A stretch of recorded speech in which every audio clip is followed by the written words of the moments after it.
24/7. Ryan, some coaches who call plays are adamant that they prefer being in the press box. Some guys are adamant they want to be on the field. I know Jeff Hafley was a guy that was adamant he loved being in the press box calling the defense. With Matt Barnes now calling the defense, what are the pros and cons of him being on the field and not the box? Well, I think it's twofold. One is just having interaction with the players, and then two is making the sideline adjustments. When you're in the box, you can see things that maybe you can't see on the field, especially the far side of the field. And so it's kind of that give and take. And, you know, some guys like to be up in the box and see the whole picture. Some guys really like to be down on the field. And when you're down on the field, you also get a feel for the players, the look in their eye, those type of things. So, you know, I think, you know, for our defense, you know, there's a lot of guys involved still. I mean, it's not like, you know, Matt's just doing it on his own. Larry has a big part of it. Kerry's still involved, and everybody involved, Al Washington. So, you know, they come up with the game plan. And once the game plan's set, then you go about calling it. But, you know, I think that we're heading in the right direction in terms of game day operations. Is there a problem with the field turf at Ohio Stadium? It seems like a lot of guys are slipping. And is there anything that can be done about that midseason? I mean, we looked at our cleats to make sure that, you know, we have the right footwear. You know, Kevin Reese is looking into that. And, you know, we have had some guys go down. So, you know, we're looking at those things to see if we have the right, you know, footwear in the game. Second row, right. Joey Kaufman, Columbus Dispatch. Ryan, with the way Trevion ran last Saturday, do you foresee going forward him starting at that spot and getting kind of a similar workload? Or? Well, I think he certainly is going to have a bigger role. Now, whether it's a starter or not, we'll kind of take it week to week, but he deserves an opportunity to play a lot because, you know, you can see his big playability. But, you know, Mayan started in the first game, and then, you know, and Trey certainly, you know, flashed in this game. So we'll see. He's still young. Mayan's still young. Master's still, you know, practicing hard. So, you know, we'll kind of figure it out as the week goes on. Obviously, that was a really eye-popping stat-wise performance and some of the explosive runs. When you look back on the film, where can he grow? What do you like? Where can he grow? He's got a lot to grow. He's got a lot to improve on. I mean, you can see his ability level, but there's a lot of things just in terms of executing, you know, in protection, executing, you know, his reads and his vision, and sometimes, you know, making sure that he's running through contact and finishing runs. But there was a lot of good things on there. But he's very, very young. He didn't play last year at all, even in high school. So the last time he played was his junior year in high school. So to come out and flash like that has been exciting. But at the same time, you know, he's still building, still growing, and still has a long way to go. Third row left, Dan Hope, left Warriors. Yeah, Ryan, do you feel any pressure this week to get those backup quarterbacks in there for some playing time, knowing that this is the last non-conference game? No, I don't feel pressure. I think that you know, we'll look to see if we can possibly get that done this week, though. If it works out, you know, again, a lot of it has to do with the week of preparation. You know, it really is week to week, and so, you know, we start that preparation on Sunday after we get off the field. We wipe the previous week clean, then we go from there. So it's all about how these guys prepare and how they practice. But you know, if the opportunity presents itself, then we'd like to do that this week. And you have a lot of guys on this team that really didn't play much last year because you didn't have those non-conference games. How much do you think that's maybe impacting, you know, the way this team's playing right now and maybe not being quite as sharp as you'd like to be? Well, first off, you know, there's no excuses. I mean, you know, we have to play at a high level, and we have to execute in all three phases and play clean games and play hard, do all those things. But I think if, you know, you're looking at our team, you're looking at a team where, you know, coming off of last year, you know, a lot of experience walked out of the building. And typically those guys who would be stepping into the roles that they're stepping into would have had a bunch of reps under their belt. You know, the linebackers, really, those four linebackers to the left, they all played almost every snap last year. Justin Fields played every snap last year. You know, a lot of those guys got a bunch of those reps last year, and those guys who are stepping into those roles didn't. And some of those guys didn't play their senior year of high school. Some of those guys are year 2, 3 in the program, but they're still inexperienced. And, you know, if you had, you know, Josh Myers and Wyatt Davis and Justin Fields and Tuff Borland and Pete Warner and those guys coming back into this year, it would probably be a little different, but they're gone. And because there was a gap there, we've got to fill that gap. We got to catch up, and it's not going to happen overnight. And we got to do a great job as coaches to make sure that we're on our game to help close that gap faster. And guys, the more snaps the guys get under their belt, the more experience they get, the more confidence they're going to get in what they're doing. So I think that's something that's there. It's real. We have to recognize it and make sure that we're addressing it. Second row right, Tim May, Letterman Row. Yeah, Ryan, as you looked at basically going to that two safety look quite a bit on Saturday and stuff, what did you see about that you liked? And then number two, Ronnie Hickman seems to be coming on. I mean, I don't know what your take is on that, but him specifically seems to have some spark to that defense, along with Cam Martinez in those man situations and stuff. But just what's your take on those things? But it's exciting to start to hear those names. Like going in, it's like, who was the guys that we were going to count on? And, you're starting to see Ronnie make plays. You're starting to see him with multiple games where he has 10 or more tackles. You see Cam get a PBU. You see Denzel get an interception, got turned over, but it was a really good play. And then Cam Martinez with the interception. You see a couple guys make, you saw Tyleek with the sack. You saw some guys making some plays. And I think that's going to go a long way as they head into the meat of the schedule, because now they know that they can do it, and they've done it because everything they're doing is for the first time. So I think that that part's exciting. I think that we did change up the looks a little bit, and we'll continue to build on that and figure out, which of those plays put our guys in the best position to be successful, because that's our job as coaches, to put your players in the best position to be successful. And if we're not doing that, then we need to get it fixed and get it changed. So I thought we did a little bit better job of that. We got to continue on it. You see Bryson Shaw seem to be more comfortable. I mean, seem to be more in the mix. I mean, am I reading that wrong? No, I think, again, how much has he really played going into the season? Now he's starting to get his feet wet. He's starting to get some experienced reps under his belt, and then you can draw upon those type of things. And I think one thing that we just all have to recognize is that you don't just walk out with an Ohio State uniform and think you're just going to go win. It doesn't work that way. It's really hard. And, we have to continue to prepare at a high level so that we can compete at a high level. And that's just the facts. And I think the more that our guys are getting those reps and preparing at a high level, the better we're going to compete.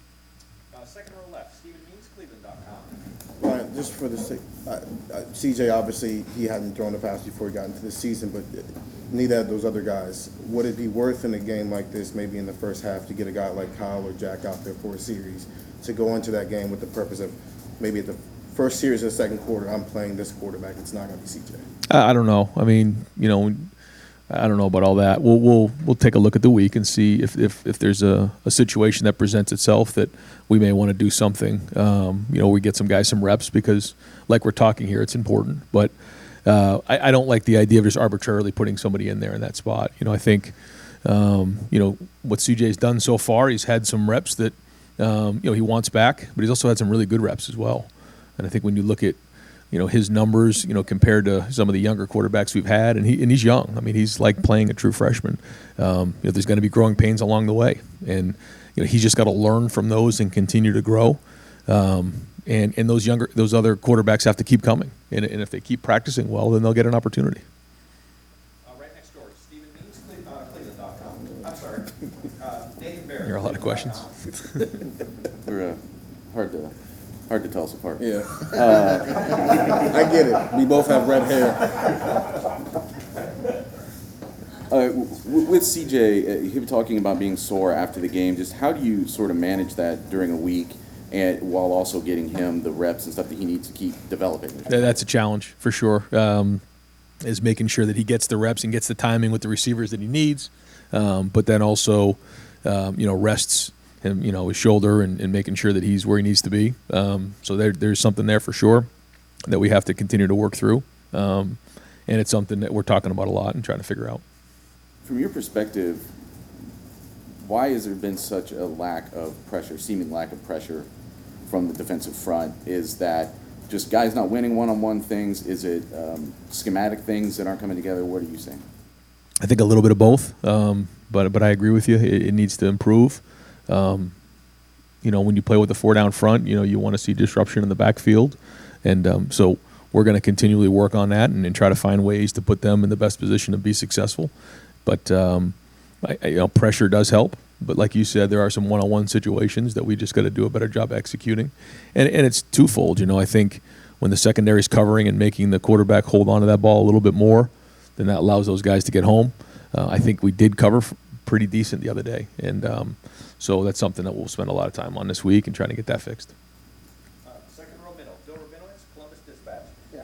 Ryan, what is Kerry Combs' role right now? Because you think if he went up to the booth, and that would give him that bigger view to be able to call the plays. It's just he was kind of, what is his role, and how is he taking what is perceived to be a demotion? Oh, well, he's a professional. I mean, he's an Ohio guy. He has a lot of pride.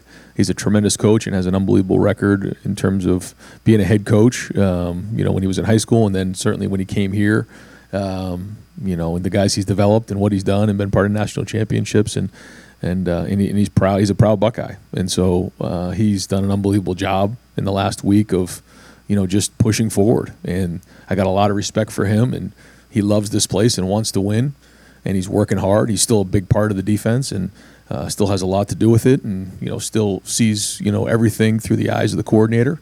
We've readjusted some roles, but he's done an unbelievable job of being a pro and working through it. And the talent level on this team. You also know the inexperience on this team. Is this team where you thought it would be after 3 games? Are you disappointed? Are you pleased? Where do you kind of I didn't have many expectations because there were so many unknowns going into the season. There were so many guys that had, and we talked about this in the spring. We talked about this in the preseason. And now here we are of just guys that hadn't played. And, you do the best you can in practice to prepare them, but until they're actually in a game, you just don't know. And so I didn't know what this year would bring. And here we are in a whole new journey. This is kind of, brand new for us for having such a young, inexperienced team and working through this journey to the end of the season. It's still early on. And, I think, we're going to be steadfast in getting the experience that we need, but then also forging an identity as a team. What identity do we want to have as a team in this group right here? And so, I didn't know what this would be. I didn't have expectations.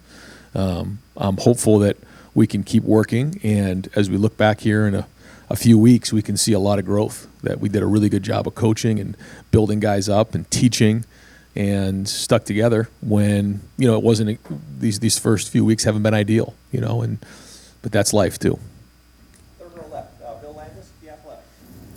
Ryan, I know any defense has stress points and offenses find them, but when the way you guys play zone, where you kind of just drop and play off the quarterback, how much does the lack of pressure kind of exacerbate maybe some of the struggles you guys have playing zone coverage? Yeah, I think it goes hand in hand. There's times where we're playing zone, there's times where we're playing man, and when the pass rush doesn't marry up with the coverage, then that's a problem. So there are times where we're giving a little bit of ground right there, and there's going to be some underneath completions where the ball gets out of the quarterback's hands. At that point, we need to rally and be great tacklers and force them to work the ball all the way down the field and avoid big plays and explosive plays. It's one of the important parts of our defense. But then if we're going to do that, we also have to play man and challenge at times, and then force that quarterback to hold the ball. But to your point, all those things only work if we're getting a pass rush with a 4-man rush, and so again, evaluating all that is on the table. And the guys you have kind of playing on the back end, you're talking a lot about their relative inexperience. Just like, how long does it take for a player to kind of get comfortable with the spatial awareness and just playing in those zone areas when you haven't done it a ton? Right. I mean, everybody's different. I think that the real good ones, they don't need a whole bunch of reps, but some guys need more reps, and that's part of it. And the more you can get mental reps and learn from watching film, from going through the plays and visualizing them in your head. We talk all the time about playing the game in your mind. If you've already played the game in your mind, you give yourself an advantage. If you don't, and every time you walk out there, the only time that you're actually getting that rep is when you're physically doing it, then you're not going to be as good as the next guy, and you're not going to improve faster. So that's something that we talk about a ton, is being able to get mental reps, visualizing, playing the game, watching film, because that's what playing at the highest level of college football is all about, and that can close the gap fast as well. So as much work as we put in physically during the week, we got to put in that same amount mentally so that we can learn and can catch up on those reps. Far left, Jacob Benji, The Lantern. Hey, Ryan, you touched on it earlier, but with Travion and Master, and the running back depth. How nice is it to have a list of guys who can carry the ball for you, to have that depth at the running back? Yeah, I mean, I think, especially as we get into the meat of the season, having depth at that position is critical, especially with, the balance that we're striving for is that we got to be able to run the ball and throw the ball. We haven't quite found that balance yet. You've seen flashes of it, but we just need to learn to execute at a high level across the board. And but having those guys and having some depth at that position gives us some strength moving forward for sure. And then on the other side of the ball, Cam Martinez, for him to develop from being a quarterback in high school to now having a pick six in a Buckeye game, how huge is that? How have you seen him maybe take that in stride? Yeah, no, this is a guy that, like you said, he was a quarterback in high school, and he wasn't sure about making that move. We considered him actually a wide receiver when he first came in, and had to go back and forth. But we felt like his skill set was really special, and that he could be a really high-end DB, but that there was going to be some transition there because he hadn't played the position before. And this is an example of somebody who's really done a really good job with the amount of reps he's had in practice. And then also, like we just talked about, visualizing things, getting mental reps so that he was at competitive excellence when he was called on. And now this is just a start. He made a play or two, and that was good. But now the consistency moving forward is going to be critical. Second row right, Austin Ward, Letterman row. Ryan, I don't mean to belabor the point, and I know that there are only not much you'll say about any injuries, but CJ has said he's in pain. He looks like he's in pain. Would there be any possible benefit with what you know to him not playing this week? I don't know. I mean, we can talk about that as the week goes on, but his plan is to practice right now. I guess you were asked earlier by Dan about the pressure of trying to sort this through with the other guys, and you said all along you thought all three of them would need to play to get through the season. How much thought is there to, as you say, you don't really want to designate a drive at this point, but just this would be the game, right, if we're being honest? Sure. To get them out there. Yeah, and if it works out, we'll do it. Like I said, but CJ gets in there. We also want to get him to find a rhythm as well, and to kind of get the execution of the offense. I mean, that's the number one goal is to make sure that we're executing at a high level and finding that rhythm. I don't think we found that quite yet, and we're gonna get that done here this week, and some things that we're trying to address in practice, how we're teaching. Looking at all those things, but. At the end of the day, that's what we're trying to find. And again, if something presents itself where we can get other guys in the game, we certainly want to do that. When you've looked at that and you said he's had some really good reps and we've seen that he's played through pain and been willing to do that and stuff, when the not so good reps are coming or the dealing with inaccuracy, do you think that's tied to the shoulder or the inexperience that maybe you're talking about? Probably a little bit of both. Yeah, I mean, I don't know if you can quite identify those type of things, but sometimes timing and practice and that leads to that. Things like that. But, when you get more reps under your belt, you feel more comfortable, and then you rep it better in practice, all those things add up. So, all things that we're working through with a young quarterback. And, I think that there's a lot of great football ahead for C.J. Stroud. I just do. When you look at kind of the situation he's been put into and some of the throws he's made, you can see he can do it. Now we just got to keep growing on it. Deep left, Brendan Gulick, Buckeyes Now on Sports Illustrated. Coach, just building on the CJ question there, I mean, you've spoken highly of him, his teammates have spoken highly of him. He obviously works hard and has the respect of the room. But some of the things that we can't evaluate on a box score, his ability to process plays when things are getting fast. How would you assess the way he's grown from that perspective? I think it's been very good. I think he's very intelligent, and he can take a meeting to the field. He knows what he sees when he gets off the field. I mean, certainly, he'll come off at times and know that he made a mistake, and understands it afterwards. And maybe we need to do a better job of giving him a different picture during that week, or could have done a better job of preparing that week, and just whatever that is, because you have split seconds to make these decisions, and so that's where you learn from, and you got to kind of. Grin and bear it, and hopefully, again, what you're investing in, you're going to get back in the back end. I know you were asked early on about the playing surface. If you can't change the playing surface during the year, assuming that it would need to be changed, you can control the cleats. I know you mentioned cleats. Can you give us a little bit more detail on specifically what goes into the process of choosing cleats for games, whether it's for linemen or for backs, to make sure that you at least have that? Sure. Yeah, I mean, they have different styles. They have the linemen, they have the kind of the mids, and then they have the speed. And so then the guys can choose from that, and they have the molded ones, or then the kind of the old screw-ins, so the different styles that way. And then based on the surface, the guys decide which is best for them.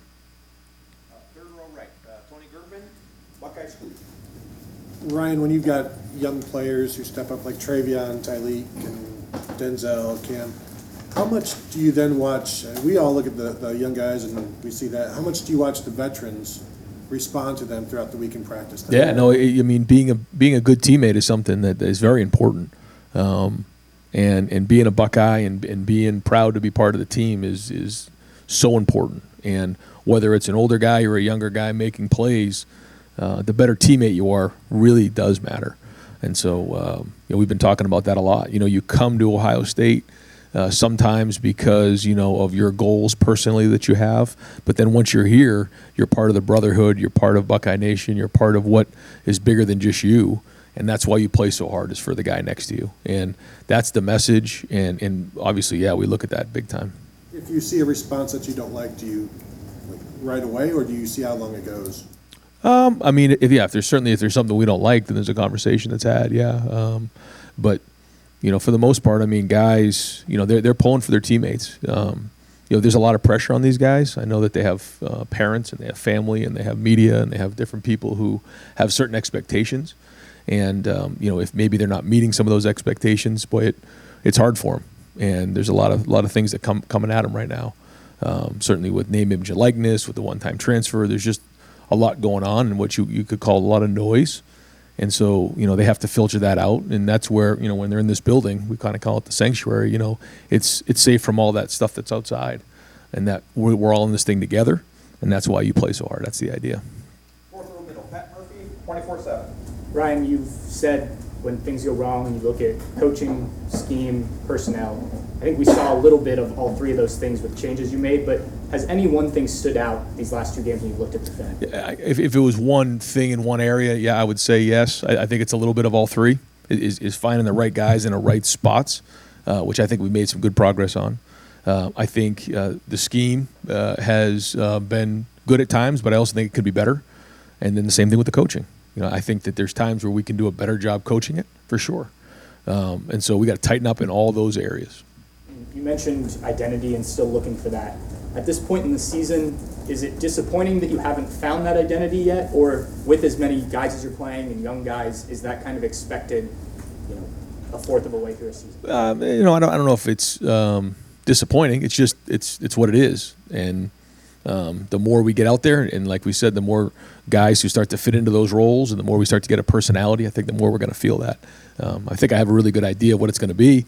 I don't think we're that far off. Sometimes it feels like we're really far away when we're not. And so we'll just keep pushing forward. But we also can't be fake. We can't. It can't be like fake confidence. It's got to be real confidence, because we're going to get into conference play here really soon, and it's going to get real. You talked about just because you're wearing an Ohio State uniform doesn't mean you can roll it out there. This might be the kind of game, I don't know, that you could roll it out there. How do you make sure people play to the standard and that they get value out of this game going into the conference? Well, I think it's just exactly what you said. I mean, I don't really ever think that, it's about anybody who we're playing. It's always been about us. I don't think maybe than once, where we were just beaten. Every time we've lost a game around here, I've always felt like it's been us. So it's always a standard about who we are, and it's been about us and being the best version of yourself. Our culture is built on one term. I'm going to talk to the team about that today. It's fight to become the best version of yourself.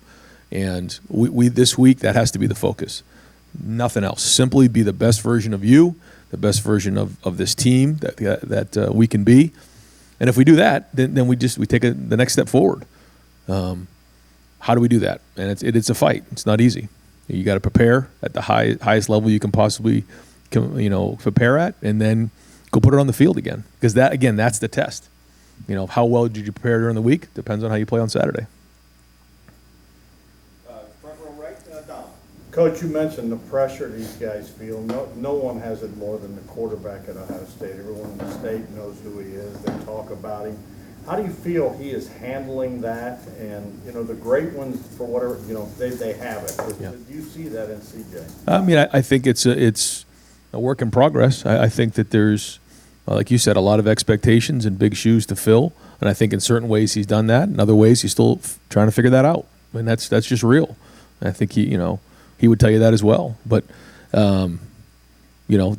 that's part of this position. And we knew when we wanted to go down the road of having young quarterbacks in this program that it would be like this. But if you can get through this part of it, if you can get through the growing pains, if you can get through understanding the expectations of walking into the shoe and playing in front of millions, then you got something for a long time. What do you say to him as far as pressing? Because that's the last thing you want. Because with a quarterback, especially on game day, and you can try to simulate it all in practice, but you got to make good decisions. Yeah, I mean that's playing quarterback. I mean the guys who come here, whether it's CJ or Kyle or Jack, all the guys that have come before, Quinn's, they came here because they want to be the quarterback at Ohio State, that they want to go on to have possibly a career in the NFL. Well, if you want to go play at that level, this is part of the deal. And it doesn't make it easy, but it's something that you have to embrace and you have to understand and have a plan for it when it goes good and have a plan for it when it goes bad, because it can be equally as bad when things go well. You start reading your press clippings. Something that doesn't go well, you start to hear some of the criticism. So it goes with the position, and it's just something you have to learn, and it's hard to prepare for, though. Got time for just a couple more. Far left, sorry I don't know your name, but I think it's Buckeye Sports Bulletin, please. Yeah, Coach, I know that you've made a couple comments now about the turf and about how you guys are looking into changing your cleats. I also know that in 2007, that when the field turf was installed, they said that it would be at its peak performance for 10 to 12 years. Now in 2021, what are your thoughts on the turf? Up until just recently, I hadn't really given it much thought. And I'm gonna just trust the experts on this thing, and it's hard for me to tell, and I'm just gonna kind of refer to them and listen to them. So many other things on our plate right now that I'm trying to figure out, but certainly it's something we're looking at. Were there any conversations that you were having with the athletic department about getting new turf in place? Maybe before COVID, was that something that was a casualty or a cut from the cost? No, I had never had any conversations about that leading up to it, no. And I can give you guys all an update. This turf was installed in 2014, so we're in year 8 of this turf on our home field. The plan is to replace it next year. We're also going to replace indoor turf next year, and the typical lifespan of this turf is 8 years. So we're in year 8. We're going to close out our questioning today with fourth row middle, Doug Maurice, Cleveland.com. Ryan, I'm trying to think. I think the last time we got an update on Quinn Ewers was at the end of camp, and he was sitting out a couple days for physical rest. Just how's he progressing? Is he running a scout team? What's he doing in practice? How's he coming with the playbook and his adjustment to college? Yeah, it's. I think he would tell you that it's been hard for him. Kind of jumping into this thing during the preseason, and then being out for a little bit of a stretch, and so we're trying to get him, as much information as we can, but there's a lot of catching up to be done there, and he's trying. He's working at it, but once we get in the season, it's very, very difficult to get guys to catch up and get them the reps because we need to get the guys reps who are going to play in the game. Does he throw at practice? Does he get to do that? Yeah, he does, and he'll get a few reps, and he'll get some reps today. But I can't sit here and tell you he gets enough reps to be able to prepare to play in a game right now. It's really impossible once you're into the season to give somebody reps, and these guys, these young quarterbacks, they need as many reps as they can just to get ready to play in the game. And so when we try to figure out ways to get them a few things after practice and get some work there, and certainly individual. All right, so I'll try to ask this as succinctly as I can, trying to wrap up all the quarterback questions you've got. You have a talented young quarterback who's starting for the first time, who won a competition through April and August. He's dealing with the shoulder thing. It's certainly affecting him, but you're trying to have him play through it. You admitted there's growing pains. You'd like to get to the other side of growing pains. But you also have 2 other young, talented quarterbacks who haven't really ever gotten a rep. What is it like trying to balance on that? Because personally, I think it'd be great to see just Kyle and Jack and what they would do out there given a chance. but you also understand, hey, every game rep is really valuable for CJ. Right. And is there any part of it that if you gave a backup any extended look, would you fear that that would shake any of CJ's confidence if you looked at the backup? No. That whole picture. Yeah, no, I don't think so. I mean, I think you summed up just the whole situation really well. And again, this week we'll take a look at the circumstances and see if it makes sense to have some other guys take some reps. To your point, I'd love to get some of those guys in there and see what they can do. Hasn't really come up yet, and I don't think we're there. But again, this week, and we'll look at CJ, see how he's feeling, see how practice goes, and then we'll see based on the game and how things, how the opportunities arise. If we can get those guys in there, that would be great, because like you said, it'd be great to see those guys. They've been practicing, but they really haven't got a lot of reps. It feels like it can be extra complicated because you have multiple good young quarterbacks, but it also seems like you've sort of said, I like having multiple good young quarterbacks. Is this just the reality of that, and you're happy to deal with that? Yeah, I mean, I think, someone said, boy, that we have a really hard, problem because we have so many great young quarterbacks, and well, we have to find, the quarterbacks who can play. And, one thing that wouldn't be good is if we didn't have any quarterbacks, and that's a problem. Having good young quarterbacks is not a problem, but finding, the amount of reps to give those guys in game, that is a challenge. And certainly those guys understand it, but the better they practice, the more opportunities they're going to have. And that's, you guys don't get a chance to see practice. I know you guys don't want to see all those guys play, but we see practice and we see what happens. And CJ's practiced very, very well, and he's played well at times as well. If those guys want to play, they have to practice well. They have to prepare every day because they have to gain the confidence of the guys that are in that offense, and that's part of it. And so, the minute you can start to put that in practice, you're going to get more opportunities in a game. That's just how it works. So you don't just walk in and deserve reps. That's not how it works. You're welcome. Coach, thank you very Right, right. Could you give an update on the mayor? Stand by, please. But what about the turf?